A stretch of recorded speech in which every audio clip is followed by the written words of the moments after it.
Hello dears, exercise 2.7 के साथ तारिक वाला आपकी खिदमत में हाजिर है। यहाँ पर हम क्या करेंगे कि जो हमारे पास सेट्स हैं उनकी जो प्रॉपर्टीज़ हैं अंडर एडिशन, मल्टीप्लिकेशन, क्लोजर है, एसोसिएटिव है, आइडेंटिटी है, इन्वर्स है, अगर वो इनको फुलफिल करते हैं तो हम इसको टिक कर देंगे। अगर वो उसको टिक फुलफिल नहीं करते तो हम उनके अंदर ऊपर क्रॉस लगा देंगे। यहाँ पर हमारे पास पहला जो नंबर है वो है सेट ऑफ नेचुरल नंबर। इसके लिए हमने properties closure, associative, identity, inverse और कम्यूटेटिव ये सारी देखनी है कि ये आया होल्ड करती हैं कि नहीं करती। यहाँ पर देखिए जो हमारे पास पहली प्रॉपर्टी है सेट ऑफ नेचुरल नंबर के लिए वो है क्लोजर अंडर एडिशन। आप कोई से दो एलिमेंट लेते हैं और उनका सम जो है आप देखो उनको जमा करें तो रिजल्ट 5 आता है और 5 भी तो नेचुरल नंबर के अंदर है। इसका मतलब set of natural number is closed under addition, तो इसलिए हम एडिशन वाले खाने को टिक कर देंगे। उसके बाद हम देखेंगे कि कोई से दो नंबर अब लें तो उनका प्रोडक्ट जो है वो भी अगर आपके पास नेचुरल नंबर के अंदर है जो कि है, तो इसका मतलब हमारा क्लोज्ड अंडर मल्टीप्लिकेशन भी ओके है। उसके बाद एसोसिएटिविटी भी दोनों में इसी तरह से है कि एसोसिएटिविटी में देखें पहले दो एलिमेंट को आप जमा करके थर्ड में करें या आखिरी दो को जमा करके आप पहले में जमा करें तो आपके दोनों के रिजल्ट 11 आते हैं, यानी left hand side is equal to the right hand side. Similarly जो हमारे पास मल्टीप्लिकेशन का केस है वो भी एसोसिएटिव है कि आप आखिरी दो को मल्टीप्लाई करके फर्स्ट में करें या पहली दो को मल्टीप्लाई करके लास्ट में करें, तो इसका भी रिजल्ट 24 आता है, इसका भी रिजल्ट 24 आता है। तो हम कह सकते हैं कि left hand side is equal to right hand side. तो एसोसिएटिविटी दोनों के लिए फुलफिल है, अंडर एडिशन भी और अंडर मल्टीप्लिकेशन भी। अब हम बात करते हैं आइडेंटिटी की। तो देखिए कोई ऐसा एलिमेंट क्या नेचुरल नंबर के अंदर है जो कि आइडेंटिटी एलिमेंट बन सके? जीरो तो नहीं है, जीरो एडिटिव आइडेंटिटी होती है लेकिन जीरो नेचुरल नंबर में नहीं है, तो इसका मतलब हम एडिटिव आइडेंटिटी को कैंसिल करेंगे। और मल्टीप्लिकेटिव आइडेंटिटी 1 इसके अंदर मौजूद है जो कि आप किसी भी नंबर से 1 को मल्टीप्लाई करें। देखें 1 एक ऐसा नंबर है कि आप उसे किसी नंबर से मल्टीप्लाई करें या उस नंबर को 1 से मल्टीप्लाई करें तो आपका रिजल्ट 3 आता है। इसका मतलब 1 जो है वो इसकी मल्टीप्लिकेटिव आइडेंटिटी है। इसके बाद हम इन्वर्स की बात करते हैं तो इन्वर्स दोनों इन्वर्सेस मौजूद नहीं है। मतलब -2 जो है सेट ऑफ नेचुरल नंबर का -2 एक ऐसा एलिमेंट है जो कि इसका किसी भी नंबर में यानी टू का मुकाबला एडिटिव इन्वर्स -2 है जो कि इसके अंदर मौजूद नहीं है, तो एडिटिव आइडेंटिटी जो है वो क्रॉस होगा। इसी तरह इन्वर्स में देखें आपके पास 2 का इन्वर्स होता है 1/2 जो कि इसके अंदर नहीं है, मल्टीप्लिकेटिव इन्वर्स। तो इसलिए हम ये कहेंगे कि 1/2 does not belongs to n। So आपके पास मल्टीप्लिकेटिव इन्वर्स भी नहीं है और एडिटिव इन्वर्स भी नहीं है, तो ये दोनों खाने जो है हमारे ये इसके अंदर हम क्रॉस लगाएंगे। उसके बाद हमारे पास एक कम्यूटेटिव। कम्यूटेटिव क्या चीज़ होती है? कम्यूटेटिव ये होती है कि आप 2 को जमा करें 3 में या 3 को जमा करें 2 में, तो आपकी left hand side must be equal to the right hand side, बिल्कुल इक्वल। इस तरह 2 3 6 और 3 2 6, तो ये एसोसिएटिविटी जो है कम्यूटेटिविटी दोनों लिहाज से ये होल्ड करता है। अब हम इसके बाद बात करेंगे सेट ऑफ होल नंबर्स की, क्योंकि अगला हमारा जो है वो सेट ऑफ होल नंबर है। तो सेट ऑफ होल नंबर के अंदर देखें ये मैंने सेट ऑफ होल नंबर लिखा हुआ है। सेट ऑफ होल नंबर के अंदर देखें अब क्लोजर प्रॉपर्टीज़ को हम अंडर एडिशन देखेंगे तो आप कोई से दो नंबर लें, मतलब 1 लेते हैं और 2 लेते हैं और इनको कर देते हैं सम अप, तो रिजल्ट आता है 3 और 3W के अंदर मौजूद है। इसका मतलब जो होल नंबर के अंदर अंडर एडिशन है क्लोजर प्रॉपर्टी ये फुलफिल होगी। सिमिलरली आपकी मल्टीप्लिकेशन भी ऐसे है, मसलन अगर आप 2 लेते हैं और 3 लेते हैं n से, तो आप 2 क्रॉस 3 करते हैं रिजल्ट 6 आता है जो कि नेचुरल नंबर के अंदर मौजूद है। यही काम हमने होल नंबर के अंदर भी किया है। तो इसका मतलब जैसे नेचुरल नंबर का भी है उसी तरह से होल नंबर का भी है कि क्लोजर भी अंदर इसके अंदर होल्ड करती है और एसोसिएटिविटी भी होल्ड करती है। मतलब एसोसिएटिविटी के लिए हम 3 नंबर लेंगे, 2 3 4 ले लें आप।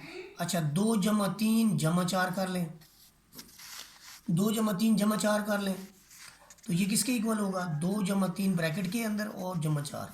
यही सिलसिला इसका मल्टीप्लिकेशन के अंदर है। मसलन अगर आप यही नंबर इस तरह से लेते हैं 2 × 3 ज़रब 4 दिस इज इक्वल टू 2 ज़रब 3 ज़रब 4, तो आपकी तब भी लेफ्ट हैंड साइड जो है वो राइट हैंड साइड की इक्वल है। इसका मतलब ये हुआ कि होल नंबर क्लोजर भी है, एसोसिएटिव भी, अंडर एडिशन एंड मल्टीप्लिकेशन। अब हम इसके आइडेंटिटी एलिमेंट चेक करेंगे। देखें ये आइडेंटिटी एलिमेंट में अंदर 0 एक ऐसा एलिमेंट है जो कि एडिटिव आइडेंटिटी है। तो एडिटिव आइडेंटिटी के लिए हम इसको एडिटिव आइडेंटिटी तो चेक करेंगे, लेकिन देखें जो मल्टीप्लिकेटिव आइडेंटिटी है वो भी हमारे पास मौजूद है। यहाँ पर सेट ऑफ होल नंबर के अंदर मल्टीप्लिकेटिव आइडेंटिटी भी मौजूद है। कौन सी है? आपके पास 1 एक ऐसा एलिमेंट है जो कि मल्टीप्लिकेटिव आइडेंटिटी है। आप देखिए आप किसी भी एलिमेंट को यानी जो आइडेंटिटी है आप किसी भी एलिमेंट को यानी 1 को आप किसी भी एलिमेंट से मल्टीप्लाई करें या किसी एलिमेंट को 1 से मल्टीप्लाई करें तो रिजल्ट 3 जो कि नेचुरल नंबर से रहता है, इसका मतलब 1 इज मल्टीप्लिकेटिव आइडेंटिटी। जबकि इन्वर्सेस हमारे पास नहीं है। इन्वर्सेस ना तो आपके अंडर एडिशन है और ना ही अंडर मल्टीप्लिकेशन है। मसलन अगर मैं 3 लूँ एन से 3 लूँ डब्ल्यू से, तो वहाँ पर -3 एग्जिस्ट ही नहीं करता। There does not exist -3 belongs to N. So इसका मतलब ये हुआ कि इन्वर्सेस अंडर एडिशन जो है, इन्वर्सेस अंडर एडिशन जो है इसके अंदर नहीं है। और सिमिलरली मल्टीप्लिकेशन में आप देखें कि 3 अगर लें मैं एन से, तो 1/3 तो नहीं मौजूद एन के अंदर। इसका मतलब क्या हुआ कि आपका मल्टीप्लिकेटिव इन्वर्स जो है वो भी एग्जिस्ट नहीं करता।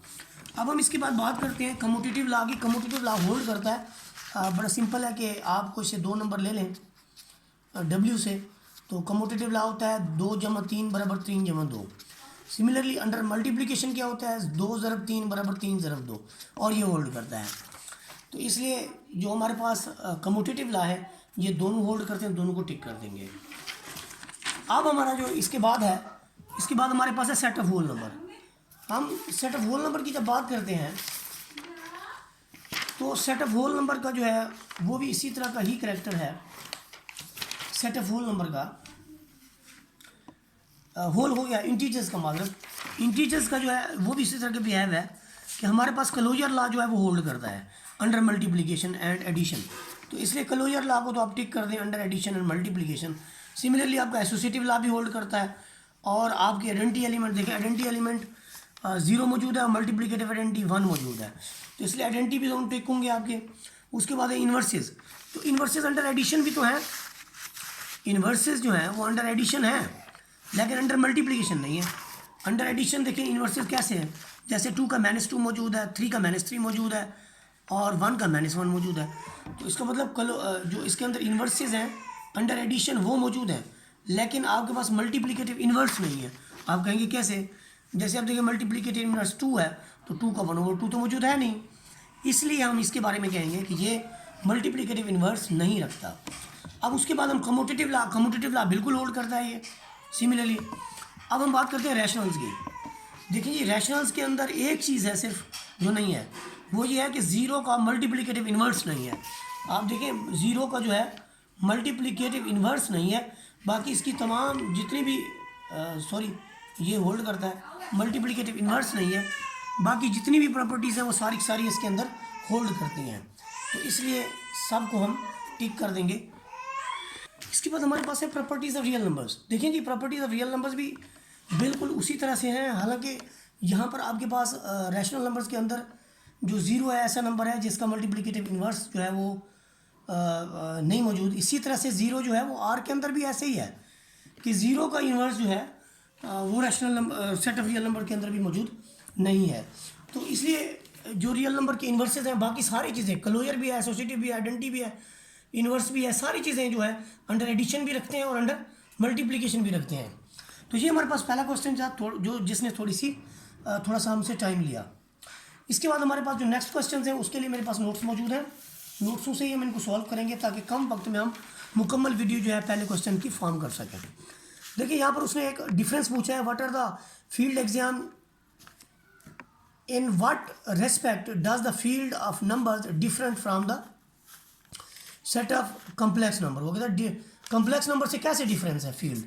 देखिए जी कम्प्लेक्स नंबर से ऐसे डिफरेंट है कि F under binary operation is set to be a field if the following examples are satisfied. F abelian group है अंडर एडिशन, और एफ जो है एबिलियन ग्रुप के बाद जो है F difference 0 is an abelian group under multiplication. Distributive laws जो है वो होल्ड करते हैं। तो डिफरेंस ये है कि जो सेट ऑफ रियल नंबर है हमारा, सेट ऑफ रियल नंबर जो है ये सब फील्ड है सेट ऑफ कॉम्प्लेक्स नंबर्स की। ये स्पेशल डिफरेंस है, ये सब फील्ड है सेट ऑफ कॉम्प्लेक्स नंबर की। कॉम्प्लेक्स नंबर यूँ समझिए बाबा आदम है, इसके अंदर बहुत सारी चीज़ें जो मौजूद हैं। इसके बाद हम आते हैं जी क्वेश्चन नंबर 3 की तरफ। दूसरे नंबर पे ये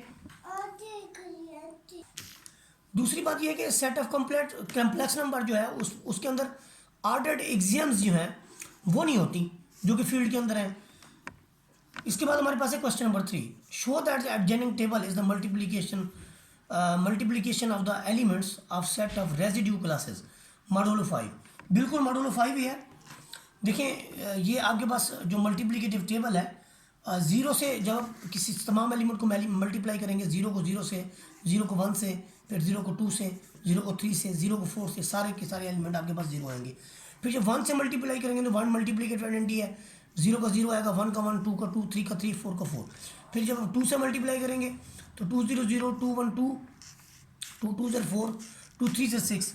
जब आपके पास एलिमेंट आएगा ना सिक्स, ये देखें जब आपके पास आएगा ना सिक्स, सिक्स के लिए हम लिखते होते हैं, सिक्स को डिवाइड करते हैं फाइव में, फाइव वन ज़र फाइव, यहाँ से रिमाइंडर वन बचता है। तो इसका तरीकाकार ये होता है कि ऊपर आपने जो रिमाइंडर होता है वो लिखना होता है, तो इसलिए यहाँ पे वन। अच्छा, फिर जब आप थ्री को मल्टीप्लाई करेंगे, टू को मल्टीप्लाई करेंगे फोर से, तो आपका आता है एट। एट को आप फाइव पे डिवाइड करें तो फाइव वन ज़र फाइव, रिजल्ट आता है थ्री। तो रिमाइंडर थ्री की वजह से हम यहाँ पे थ्री लिखेंगे। यही काम हम थ्री के लिए करेंगे। क्या करेंगे हम थ्री के लिए कि जब थ्री को जीरो से दिया थ्री, थ्री को वन से दिया थ्री, थ्री को टू से दिया सिक्स, अब सिक्स को हम करें फाइव से, रेजिड्यू मॉडुलो फाइव है, सिक्स फाइव वन ज़र फाइव, यहाँ पे वन आ जाएगा, और इसलिए यहाँ पर हम रिमाइंडर वन, जो रिमाइंडर बचता है वो लिख देते हैं। उसके बाद देखें थ्री को टू से तरफ दें, थ्री को थ्री से दें नाइन, नाइन को जब फाइव पे डिवाइड करेंगे, फाइव वन ज़र फाइव, यहाँ से फोर बचेगा। तो आप देखें जो आपका रिमाइंडर होता है वही यहाँ पर लिखा जाता है। रिमाइंडर आपका फोर है तो उसको लिख दिया। फिर आप इसके बाद क्या करेंगे कि आप यानी थ्री को थ्री से तरफ देंगे, आपको नाइन आएगा, थ्री थ्री थ्री थ्री से नाइन, नाइन का फोर लिखेंगे। इस तरह थ्री को फोर से तरफ देंगे, आप थ्री को फोर से तरफ देंगे, आपको ट्वेल्व आएगा, ट्वेल्व को फाइव पर डिवाइड करें, फाइव वन ज़र फाइव टू ज़र टेन, आपका टू बचेगा, रिमाइंडर तो यहाँ पे टू आ गया। सिमिलरली यही काम हमने फोर के साथ करना है। उसके बाद देखें ये जो रेजिड्यू मॉडुलो फोर है, ये ज़ीरोज़ हैं सेकंड कॉलम के अंदर, और ये सारा रेजिड्यू क्लासेस मॉडुलो फोर है जिसका सोल्यूशन हमें दिया हुआ है। इसके बाद हम जाएंगे क्वेश्चन नंबर फाइव की तरफ, सॉरी क्वेश्चन नंबर फोर की तरफ। क्वेश्चन नंबर फोर के अंदर जो उसने पूछा है वो देखें ज़रा क्या पूछा उसने। वो कहता है prepare a table of addition of the elements of the set of residue class of modulo four दिया हुआ है। इसको आपने मतलब इसके जो एलिमेंट्स हैं उनकी मदद से आपने इसका टेबल जो है वो फॉर्म करना है। देखिए मैं आपको इसका रेजिड्यू मॉडुलो फोर का जो टेबल है वो फॉर्म करके दे देता हूँ। 0 1 2 3 लिख लें, यहाँ पर आप लिख लें 0 1 2 और 3 लिख लें। देखें 0 को 0 में ऐड करें, 0 0 को 1 में ऐड करें, 1 2 3, ये वैसे के वैसे। यहाँ पर हम अंडर ऑपरेशन एडिशन लगा रहे हैं। तो अब इसके बाद आप 1 को ऐड करें, जब आप 1 को ऐड करें 0 1 में 1 1 2 3, यहाँ पर आएगा 4, 4 की जगह हम 0 लिखेंगे। उसकी रीज़न आपको पता है, 4 को अंदर को 4 पे डिवाइड करो, रेजिड्यू मॉडुलो 4 है, 4 1 ज़र 4, नीचे 0 बचेगा।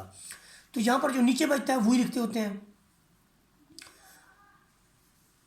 इस तरह आप 2 को जमा करोगे 2 3 4, यहाँ पर 5 आएगा, 5 की जगह 1, सॉरी जहाँ 4 आएगा वहाँ 0, आगे 1।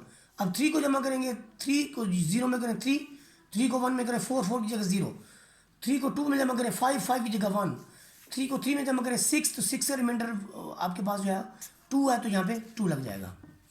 तो ये हमारा रेजिड्यू मॉडुलो 4 है। रेजिड्यू मॉडुलो 4 के अंदर जो नंबर ऑफ़ एलिमेंट्स हैं उनके ऊपर ऐसे प्राइम का मतलब क्या होता है ये भी मैं आपको बताता चलूँ। रेजिड्यू मॉडुलो 4 के अंदर जितने भी रेजिड्यू मॉडुलो 4 है, मॉडुलो 5 है, इसके अंदर अगर वो ये आपसे पूछे कि इसकी नंबर ऑफ़ एलिमेंट्स जो है वो कितने होंगे, ये नंबर ऑफ़ एलिमेंट्स इन्फिनाइट होते हैं। जिसके भी बाहर आ गया तो समझ लें वो इन्फिनाइट नंबर ऑफ़ एलिमेंट्स रखता है। इसके बाद देखिए हमारे पास जो है क्वेश्चन नंबर 4 के बाद जो है हम बात करेंगे क्वेश्चन नंबर 5 की। क्वेश्चन नंबर 5 के अंदर जो बात उन्होंने पूछी है, यहाँ से देखेंगे हम क्वेश्चन नंबर 5 को। वो कहते हैं which of the following binary operation shown in table A and table B is commutative. वो कहता है कि ये कौन कौन से इसके अंदर जो है वो कम्यूटेटिव है। कम्यूटेटिविटी आपको पता है कि हमने कैसे शो करवानी होती है। हमने कम्यूटेटिविटी शो करवानी होती है कि A dot B this is equal to B, A star एक B is equal to B star एक ए। तो यहाँ पर देखें दो टेबल्स हमारे पास गिवन है। इन दोनों टेबल्स की मदद से आप देखें A star B is equal to C आ रहा है और बी स्टार ए जो है वो बी आ रहा है। तो इसका मतलब देखें ये हमने कहाँ से ए डॉट बी और बी डॉट ए लिया। ए डॉट बी कैसे लिया, यहाँ से ए लिया, यहाँ से बी लिया, इनकी मल्टीप्लिकेशन में सी मिल रहा है। तो A star B this is equal to C. और सिमिलरली बी स्टार ए, फिर हम बी का देखेंगे ए के साथ, उसका आया है बी, अब उसका सी, इसका बी, तो this is not equal to, तो कम्यूटेटिव ला ये अपना ये वाला तो नहीं है। दूसरे का जब देखा हमारा ए स्टार एक बी देखा तो रिजल्ट हमें सी मिला, ये देखें ए का स्टार बी के साथ रिजल्ट सी, फिर बी का स्टार ए के साथ रिजल्ट सी, तो ये आपका कम्यूटेटिव है। जो ये ए वाला कम्यूटेटिव है, और ये कम्यूटेटिव सबके लिए होना चाहिए, बाकी एलिमेंट्स को भी हमने यहाँ पर जज किया है, तो ये सारा कम्यूटेटिव है। तो ए हमारा टेबल कम्यूटेटिव नहीं है, कोई से दो एलिमेंट भी अगर कम्यूट नहीं करते तो हम कहेंगे कम्यूटेटिव नहीं है। बाकी सब एलिमेंट आपके सामने है, टेबल भी आपके सामने है, कम्यूट करता है। क्वेश्चन नंबर 6 के अंदर देखें, क्वेश्चन नंबर 6 के अंदर हमने मिसिंग एलिमेंट्स जो हैं वो बताने हैं। क्वेश्चन नंबर 6 के अंदर ये आपके पास टेबल मौजूद है, टेबल की मदद से हमने मिसिंग जो एलिमेंट्स हैं उनको शो करवाना है कि कौन कौन से मिसिंग हैं। आप देखिए, जब हम ए को ए से देते हैं, बी से देते हैं, सी से देते हैं, डी से देते हैं, तो रिजल्ट में कोई चेंज नहीं आता, इसका मतलब ये आइडेंटिटी के तौर पर इफेक्ट करता है। लेकिन जब आप बी को ए से देते हैं तब भी बी आता है, बी को बी से देते हैं ए आ जाता है, बी को सी से देते हैं सी आ जाता है, बी को डी से देते हैं डी आ जाता है। तो अब मामला ये है कि सी वाले क्या होंगे, बाकी डी वाले भी आ गए हैं आपके सामने। जब हम C dot A C dot B, ये देखें, यानी वो ये कह रहा है कि सी के ही हिसाब से हमने फाइंड आउट करने हैं, इस कॉलम को हमने फाइंड आउट करना है। तो उसके लिए देखें सी डॉट ए पॉइंट मालूम करना है, तो आप D dot B dot A इनका एसोसिएटिव ला, चुके उसने खुद कहा है कि एसोसिएटिव प्रॉपर्टी जो होल्ड करती है, तो एसोसिएटिव ला के तहत जब डी डॉट बी हुआ तो आपको मिला सी। तो यहाँ पर सी डॉट ए, इधर आपने क्या लिखा हुआ है डी डॉट बी, और डी डॉट बी को आप देखें कि जहाँ पर आपके पास डी है इधर बी है, तो उसका रिजल्ट भी डी है, तो इसलिए सी डॉट ए आपके पास सी के इक्वल आ गया, तो ये सी डॉट ए की जगह हमने पहले सी लिख दिया। फिर हमारा इसी तरह से डी डॉट बी जब हम करेंगे, डी डॉट बी करेंगे डॉट बी, तो ये रिजल्ट देखें, इस तरफ अलग इस तरफ अलग, डी डॉट ए, तो डी डॉट ए डी के इक्वल है, सी डॉट बी जो है वो आपके पास डी के इक्वल आ जाएगा। सिमिलरली जो अगले ऑपरेशन है उसमें देखें हम D dot B dot C लेते हैं, यानी जो रिजल्ट्स हैं उनका सब का हमने सी से लेना है, सी से देखना है कि क्या ऑपरेट हो रहा है। बाकी डी डॉट बी सबसे मल्टीप्लाई किया हमने, ए से किया है, फिर डी डॉट बी को बी से किया है, अब डी डॉट बी को हम सी से कर रहे हैं, फिर डी डॉट बी को हम डी से करेंगे, और एसोसिएटिव लॉ जो है वो अप्लाई करेंगे। तो देखते हैं हम सी डॉट सी जो हमारे पास सी के इक्वल है, फिर सी डॉट डी जो है वो हमारे पास आया जी डी के इक्वल। तो ये आपका एडजेनिंग टेबल जो है वो क्वेश्चन नंबर 6 का वो कंप्लीट हुआ। इसके बाद हम बात करते हैं जी क्वेश्चन नंबर 7 की। क्वेश्चन नंबर 7 के अंदर देखें उसने क्या कहा है, what operation is prepared for the adjoining table. वो कहता है कौन सा ऑपरेशन जो है ये इसके लिए एडजेनिंग टेबल के ऊपर लगता है। Name the identity element of the relevant set if exist. वो कहते हैं इसका रेलिवेंट सेट का अगर एग्जिस्ट करता है वो बताएं, ऑपरेशन एसोसिएटिव है या नहीं ये बताएं, फाइंड द इन्वर्सेस ऑफ 0 1 2 3 4, इन सब के 1 2 3 के इन्वर्स भी बताएं अगर एग्जिस्ट करते हैं तो। देखते हैं सोल्यूशन के अंदर ये हमारे पास एक एडजेनिंग टेबल है, टेबल के अंदर यहाँ पर और जो एलिमेंट है वो मैं लिख देता हूँ आपको। जो अगले यहाँ पर एलिमेंट है वो मिसिंग हो गया, ये 0 है, यहाँ 1 है, यहाँ 2 है, यहाँ पे आपके पास 3 है। तो देखें इस कॉलम के अंदर देखें जो पहली बात है उसने कहा था कि रेजिड्यू मॉडुलो क्या है, तो रेजिड्यू मॉडुलो 4 है ये, और इसके अंदर 0 एडिटिव आइडेंटिटी है। फिर आप ये देखें ये उसने लिखा हुआ भी है कि कैसे ये एडिटिव आइडेंटिटी है। उसके बाद देखिए नेक्स्ट आपके पास ऑपरेशन एसोसिएटिव है, लेफ्ट कुछ 3 एलिमेंट लेने के बाद left hand side is equal to right hand side आ गया। इसके बाद उसने कहा कि इन्वर्सेस क्या है। देखें ये 0 का इन्वर्स 0 है, जहाँ पर ये आपस में मिल रहे हैं। देखें 1 किस से मल्टीप्लाई होकर 0 ला रहा है 3 से, तो 1 का इन्वर्स 3 है, 2 का इन्वर्स 2 है, 3 का इन्वर्स 1 है, 3 का इन्वर्स जो है वो आपके पास 1 है। तो यहाँ पर हमारे पास एक्सरसाइज जो है वो क्लोज हुई। वीडियो अच्छी लगी तो लाइक शेयर सब्सक्राइब कर दें। जज़ाकल्लाहु खैर।